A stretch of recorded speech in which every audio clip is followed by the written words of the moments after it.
revelation of the deed, some settler in Virginia in 1640 leaves a cow for his, servant slash slave, or his Negro, he would call it, and then have a name. And her child should be educated or brought up in the sight of God. And, it was a sort of, to me, a revelation that, these Africans were just not Africans or Negroes. They had personalities and they came with some identity. So I said, John, we must include an appendix where we would put every named African in so that this would be public, so that everybody will know that these Africans who first came to North America from 1619 to the 1660, because the book goes up to 1660, left a mark, right? And some of them, their mark comes through only in the writing of the English planters or the Dutch owners, right, of these slaves. These names were collected in Virginia. That's documentation dealing with the British settlers, in Virginia, in Bermuda, in Jamaica, in Barbados, in right here our good old Boston, okay? I mentioned. Okay?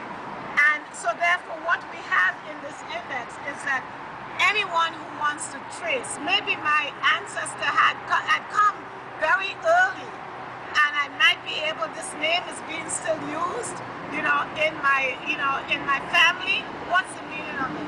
So this is just our attempt to say, John Thornton and I are both scholars on African history, especially on Angola. That's our research focus. The first Africans who came to North America, whether they went to New England, whether they went to New Amsterdam, where the Dutch were, whether they went to Virginia, Bermuda, they all came from Angola. So, and we started seeing names that had Iberian names like Maria, and we say, this is comparable to Mary, Pedro, Peter, and so on. So we said these people, no English, settler would give the name of their slave Pedro. Pedro had to identify himself, okay? They would give him Peter, but at the time we are working on this, they're not giving English names to many slaves. So they just list them as Negroes. Negroes, 5 Negroes, 10 Negroes. So this time I said, John, those 5 Negroes or those 2 Negroes, they should be inserted among those names because they were people as well. She said that, but John didn't actually do that. He didn't do it? And there's a complicated reason why. But anyway, I think it's important to realize that when you're reading these names, many times you'll see somebody with a name like Domingo or Mingo, you'll see a name like Catherine and so on.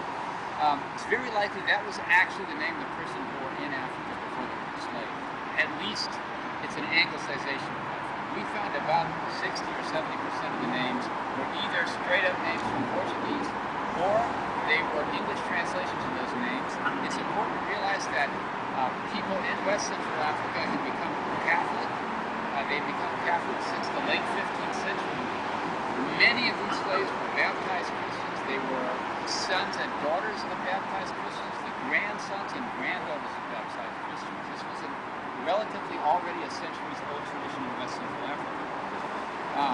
And the 2 areas of West Central Africa are today Angola and parts of the Democratic Republic of Congo. Within Angola, the northern area are where the ancient kingdom of the Congo was located. And that was the first area in sub-Saharan Africa where the Africans decided that they wanted to adopt Christianity, Catholic Christianity. And they wanted to become recognized as Catholic Christians, but African Catholic Christians. So when those Africans come to Protestant New England, or Protestant Virginia, or Protestant New Netherlands, New York, that the British will take over in the 1660s, they carried some marker. In addition to saying they were Pedro Angola, or Maria Angola, Pedro Congo. So that's how we are able to, in fact, identify the region where these Africans live. Two names that you'll meet that I just wanted to know about. The first of these names is in this list somewhere. One of you will read the name Angela. Angela is the first North American for whom we have a name. She was on the ship that was captured by English pirates in 1619 that brought the first group to Virginia. She's the only person from that group for whom we have a name. So you want to watch out for Angela. The second person to look out for is a man named John Punch. John Punch is the earliest African ancestry of President Obama's mother's line. A lot of people know President Obama's father was an African. What they don't realize was that in his mother's family tree, not only did she have African ancestry, but her African ancestor was among the very first Africans to come to America. So when this news broke in the summer of 2012, we thought it was going to be a big story, but people dismissed it, saying that's Obama trying to get the black vote.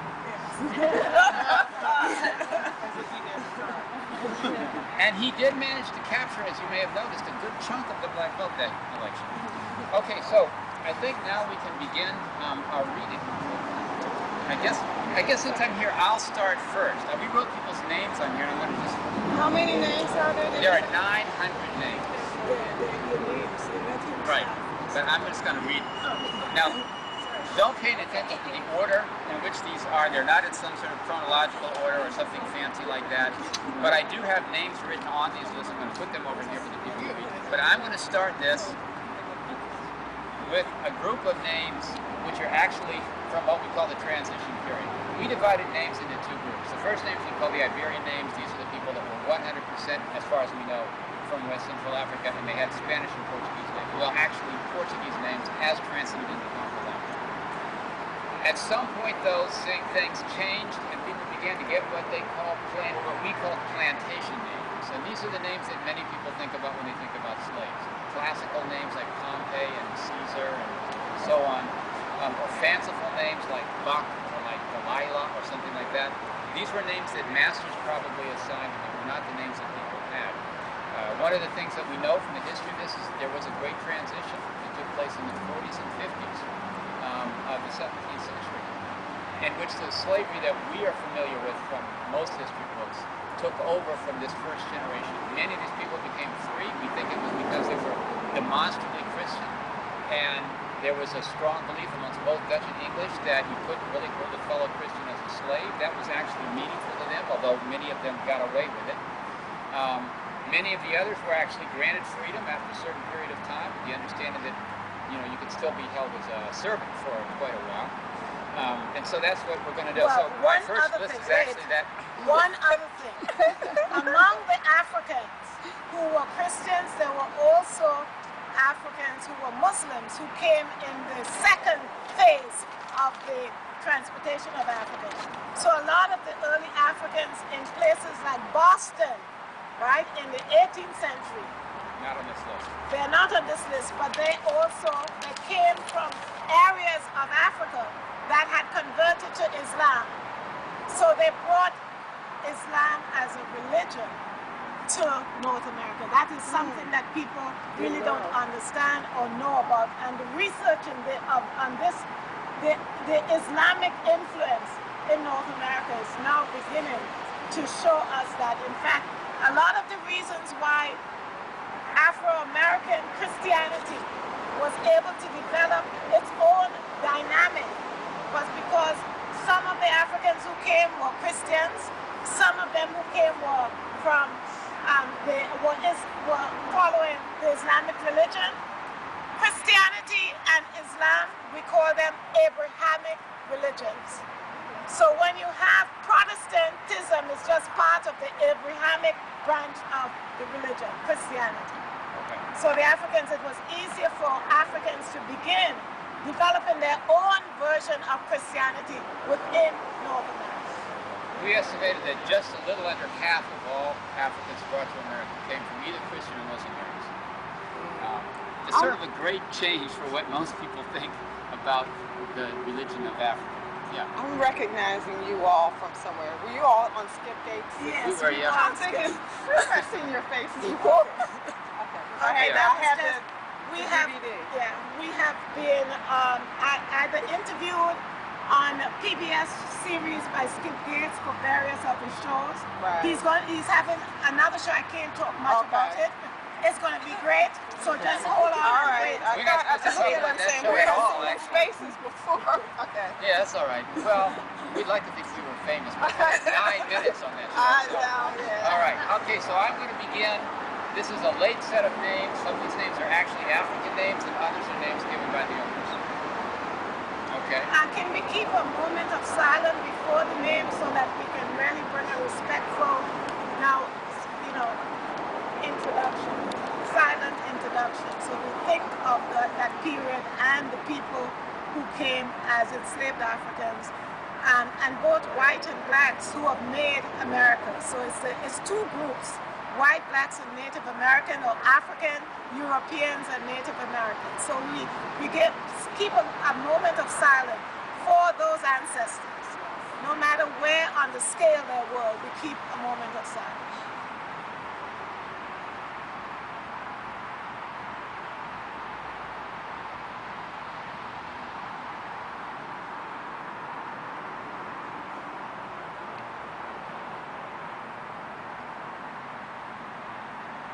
Baka, Black Negro, Onebo, Shu, Lily, Aubrey, Away, Fulfo, Akam, Lita, Joan, Tavita, Mida, Sarah, Elena, Fafon, Madeline, Jane, Kate, Akko,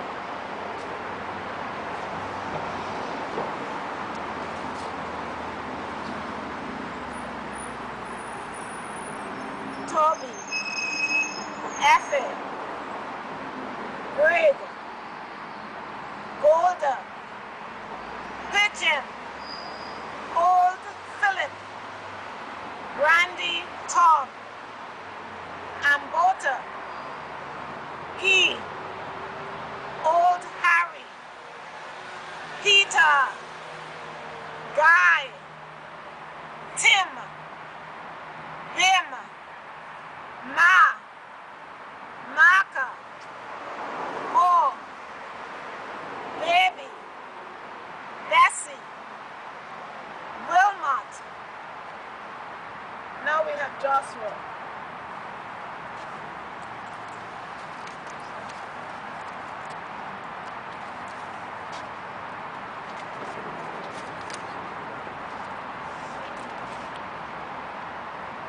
Gonye, Ngoi, Tony, Mingo, Range, Maul, Butler, Maria, Judy, Nell, Aluma, Tom, Tony, Mingo, Stinner, Sid, Margarita, Judith, Catherine, Domingo, Manuel, Tussie, Jabon, Curly, Drunken, Zachary, Peter, Lazarus, Joan, Laddie, Grenville, Cuddy, Suki, Wally, Tony, Tyree.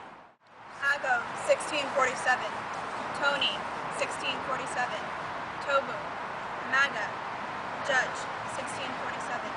Tony, 1662. Sambo, John Taki, Mingo, 1662.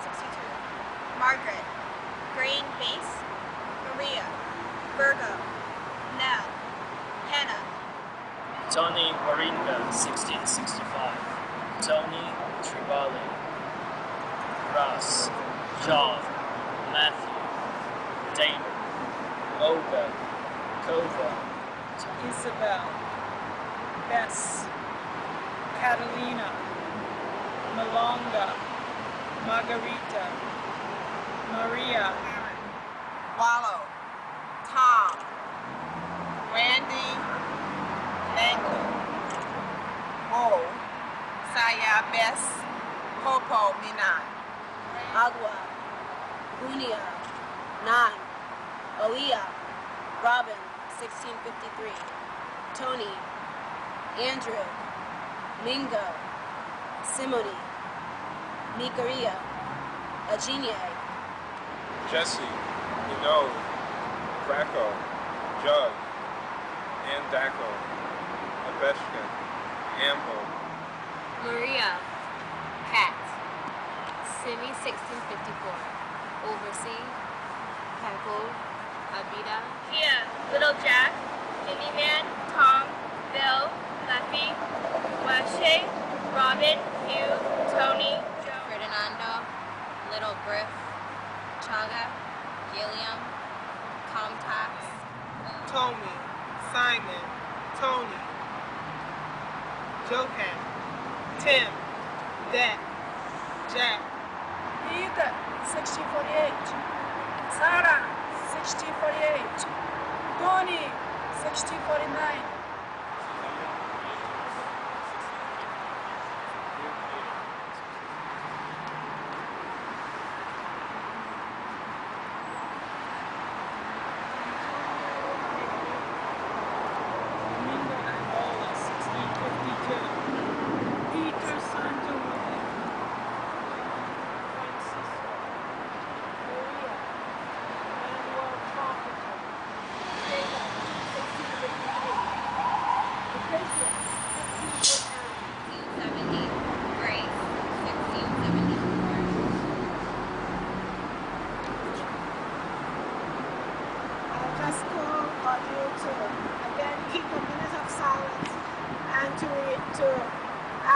The souls of the ancestors, the Africans and African Americans, whose names we have just read, will never be forgotten. They will be kept in perpetuity, and that every year some honor to these early first generation of Africans and African Americans be remembered. So we keep a minute of silence.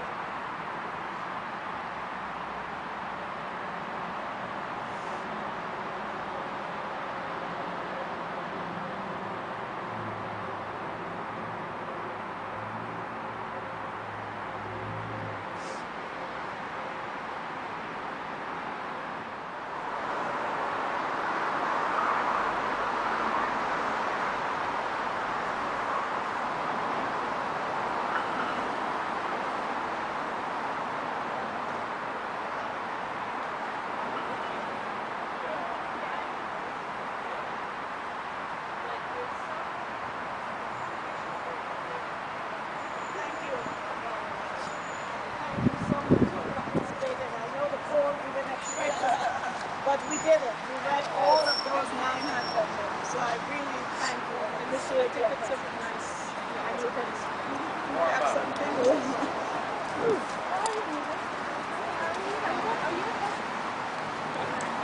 Thank you very much. How many names? 900.